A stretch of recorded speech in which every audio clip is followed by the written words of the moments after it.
आज के दौर में जब नेता आमतौर पर लंबी लंबी गाड़ियों के काफिलों में चलते हैं, जब उनके और आम जनता के बीच सुरक्षा के कई घेरे होते हैं और जब सरकारी कार्यक्रम अक्सर फीता काटने, भाषण देने और फोटो खिंचवाने तक ही सीमित रह जाते हैं, तभी एक मुख्यमंत्री अचानक सरकारी बस में चढ़ जाता है।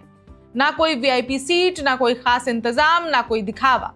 वो टिकट कटवाता है, आम यात्रियों के बीच बैठता है, ड्राइवर से बातें करता है और कंडक्टर के कंधे पर हाथ रखकर उसका हाल चाल पूछता है और उसी बस में बैठकर सचिवालय से मरीना बीच तक का सफर तय करता है।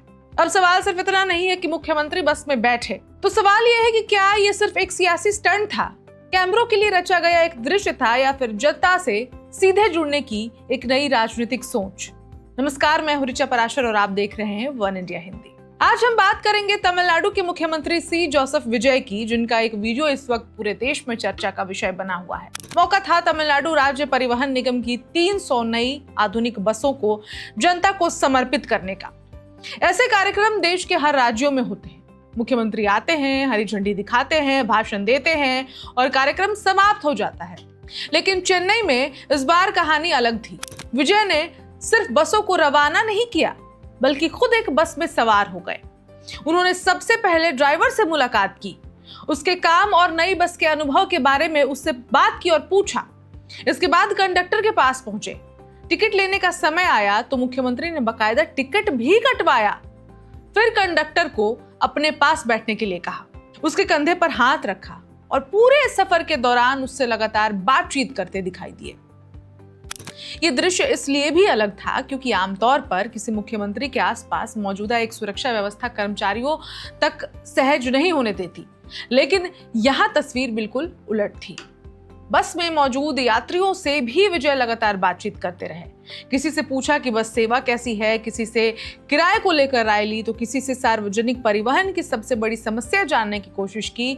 यानी कि यह सिर्फ उद्घाटन नहीं था, बल्कि लोगों से सीधे फीडबैक लेने का भी प्रयास था। सचिवालय से मरीना बीच तक का यह सफर देखते ही देखते चर्चा का विषय बन गया है। जिस रास्ते से बस गुजरी, वहां सड़क किनारे लोग सिर्फ मुख्यमंत्री की एक झलक पाने के लिए खड़े दिखाई दिए। बस ड्राइवर, कंडक्टर, छात्र, महिलाएं, दुकानदार, हर कोई हाथ हिलाकर उनका अभिवादन और स्वागत कर रहा था। विजय भी बस के अंदर से कभी हाथ जोड़कर तो कभी हाथ हिलाकर लोगों का अभिवादन करते रहे। कई बार वो ड्राइवर के पीछे वाली सीट पर जाकर बैठते और अपने मोबाइल फोन से सड़क और लोगों के वीडियो भी रिकॉर्ड करते नजर आते। इस पूरे घटनाक्रम के वीडियो सोशल मीडिया पर अब वायरल हो रहे हैं। समर्थकों ने इसे पीपल्स सीएम यानी कि जनता के मुख्यमंत्री की पहचान बताया। लोगों ने कहा कि सत्ता में आने के बाद भी अगर कोई नेता जनता के बीच उसी सहजता से बैठ सकता है तो ये लोकतंत्र के लिए एक अच्छी तस्वीर है। लेकिन दूसरी तरफ लोग सवाल भी उठा रहे हैं, क्या ये सब पहले से तय था? क्या कैमरों की मौजूदगी में किया गया एक जो सफर है ये वास्तव में सहज था या फिर एक सोची समझी राजनीतिक रणनीति? क्या ये सिर्फ नई सरकार की ब्रांडिंग है या सचमुच जनता से जुड़ने की कोशिश? इन सवालों के जवाब तलाशने से पहले ये समझना जरूरी है कि आखिर सी जोसेफ विजय कौन है। कैसे तमिल फिल्मों के सबसे बड़े सुपरस्टारों में शुमार विजय राजनीति में आए, कैसे उन्होंने एक नई पार्टी बनाई, चुनाव लड़ा और मुख्यमंत्री की कुर्सी तक पहुंच गए। और एक और बड़ा सवाल है, मुख्यमंत्री बनने के बाद क्या उनका काम करने का तरीका पारंपरिक नेताओं से अलग है या फिर ये तमिलनाडु की राजनीति में एक नए दौर की शुरुआत है? इसको हम अभी विस्तार से आपको बता रहे हैं। तो वही सवाल उठता है कि जोसेफ विजय की हर छोटी बड़ी गतिविधि इतनी चर्चा में क्यों आ जाती है? इसकी वजह सिर्फ उनका मुख्यमंत्री होना नहीं है, इसकी वजह है उनका वो सफर जिसने उन्हें तमिल सिनेमा के सुपरस्टार से सीधे तमिलनाडु की सत्ता तक पहुंचा दिया। करीब 3 दशक तक विजय दक्षिण भारत के सबसे बड़े फिल्म सितारों में गिने जाते रहे हैं। उनकी फिल्मों ने बॉक्स ऑफिस पर रिकॉर्ड बनाए, लेकिन उनकी लोकप्रियता सिर्फ पर्दे तक सीमित नहीं रही। सालों से उनके लाखों प्रशंसक सामाजिक कार्यों, रक्तदान शिविरों, शिक्षा सहायता और राहत अभियानों से जुड़े रहे हैं। धीरे धीरे यही फैन क्लब एक मजबूत सामाजिक नेटवर्क में बदल गया। यही नेटवर्क आगे चलकर उनकी राजनीतिक ताकत बना। और फिर आया वो दौर जब विजय ने साफ कर दिया कि अब उनका लक्ष्य सिर्फ फिल्मों में अभिनय करना नहीं है, बल्कि राजनीति के जरिए व्यवस्था में बदलाव लाना है।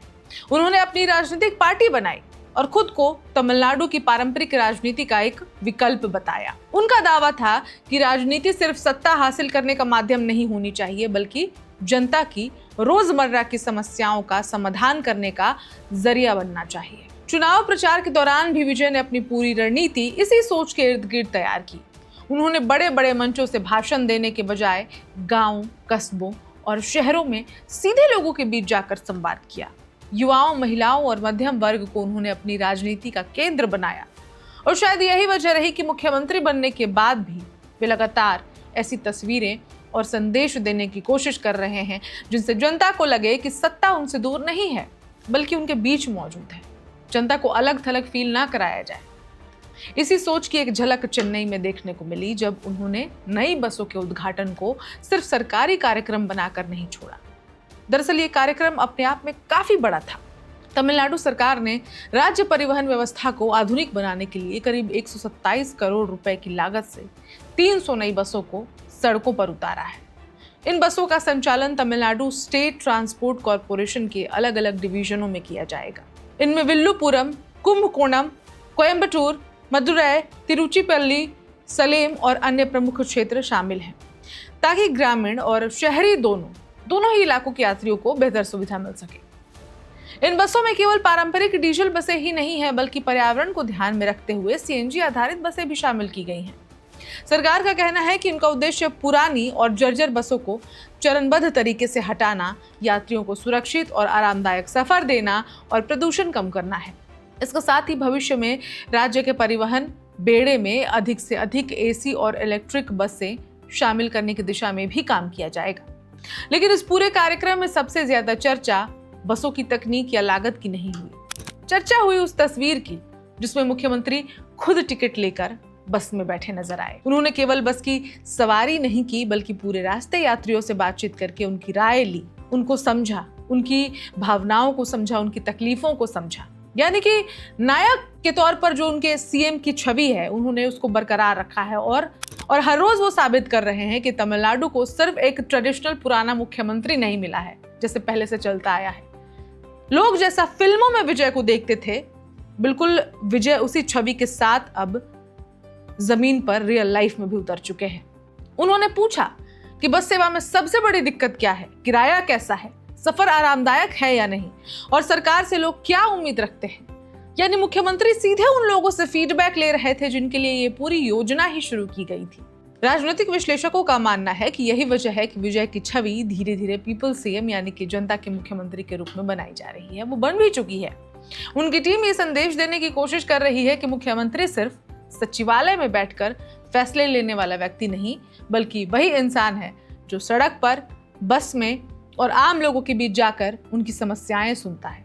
हालांकि राजनीति में हर तस्वीर के दो पहलू होते हैं और नहीं भी हो तो विपक्ष द्वारा बना दिए जाते हैं।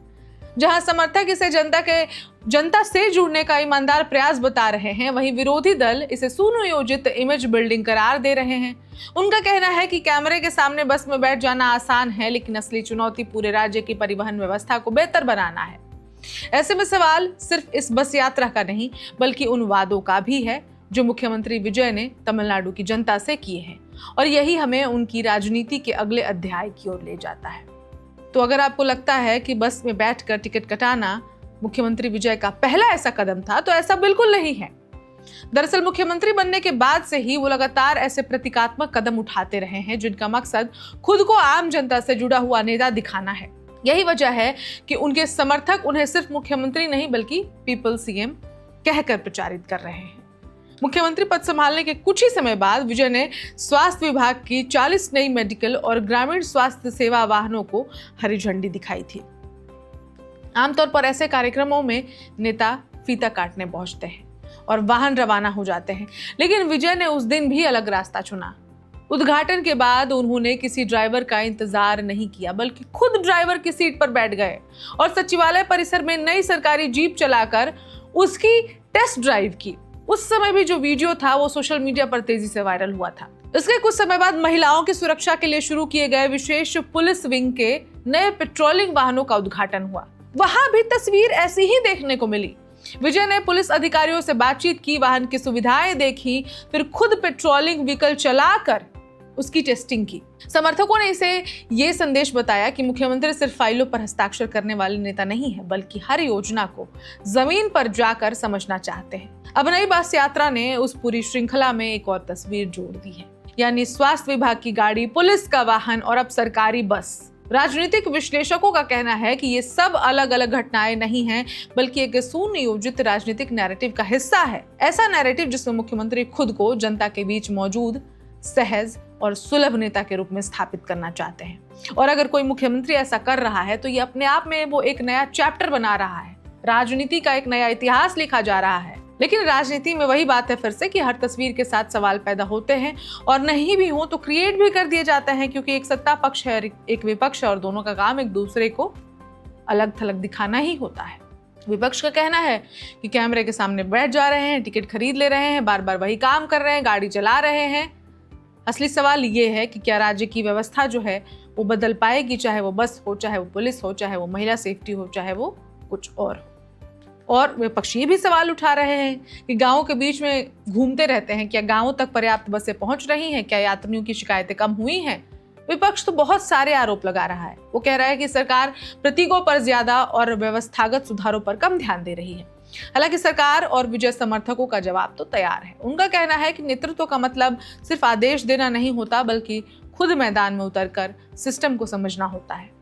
अगर मुख्यमंत्री खुद यात्रियों से बात कर रहे हैं, कर्मचारियों का मनोबल बढ़ा रहे हैं और सीधे फीडबैक ले रहे हैं, तो इससे प्रशासनिक मशीनरी पर और भी सकारात्मक दबाव बनता है कि योजनाओं को बेहतर तरीके से लागू किया जाए। सोशल मीडिया पर भी इस पूरे घटनाक्रम को लेकर अलग अलग प्रतिक्रियाएं देखने को मिल रही हैं। बड़ी संख्या में लोगों ने विजय की सादगी की तारीफ की है। किसी ने लिखा कि ऐसा मुख्यमंत्री पहली बार देखा जो खुद टिकट लेकर बस में बैठा। कई लोग इसे तमिलनाडु की राजनीति में नई कार्यशैली बता रहे हैं। वहीं कुछ लोगों ने सवाल उठाया कि अगर यही सादगी है रोजमर्रा के प्रशासन में भी दिखाई दे, तभी इसकी असली अहमियत साबित होगी। दरअसल राजनीति में प्रतीकों को अब उसकी अपनी ताकत होती है। एक तस्वीर कई बार हजार भाषणों से ज्यादा असर छोड़ देती है, लेकिन इतिहास यही बताता है कि किसी भी नेता की लोकप्रियता केवल तस्वीरों से नहीं टिकती। आखिरकार जनता का काम हिसाब मांगती है। सड़कें कैसी बनी, अस्पताल कैसे चले, स्कूलों में क्या सुधार हुए, रोजगार कितना मिला और सार्वजनिक परिवहन कितना बेहतर हुआ। अंतिम फैसला जो होता है इन्हीं सवालों पर होता है। और यही वजह है कि मुख्यमंत्री विजय के लिए ये बस यात्रा सिर्फ एक वायरल वीडियो नहीं, बल्कि एक राजनीतिक संदेश है। संदेश ये है कि वो खुद को जनता के बीच मौजूद नेता के रूप में पेश कर रहे हैं। आने वाले वर्षों में उनकी सबसे बड़ी परीक्षा कैमरे के सामने नहीं, बल्कि प्रशासनिक फैसलों और उनके नतीजों से होगी। तो क्या मुख्यमंत्री विजय वास्तव में तमिलनाडु की राजनीति में पीपल सीएम की नई परिभाषा ही लिख रहे हैं, या फिर ये संदेश सिर्फ एक मजबूत रणनीतिक ब्रांडिंग है जिसका मकसद जनता के बीच अलग पहचान बनाना है?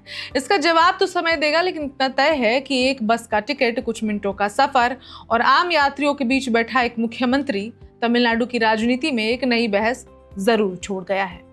इस खबर में इतना ही, लेकिन विजय के इस वीडियो पर, विजय के इन कदमों पर आपकी क्या राय है हमें कमेंट में जरूर बताइए। और आप किस राज्य से हमारी ये वीडियो देख रहे हैं, स्पेशली सीएम विजय की खबरें देख रहे हैं, ये भी बताइए। और क्या आप जिस राज्य से हैं उसके बावजूद भी सीएम को पसंद करते हैं, वो भी बताइए। और देखते रहिए one India Hindi. Subscribe to One India and never miss an update. Download the One India app now.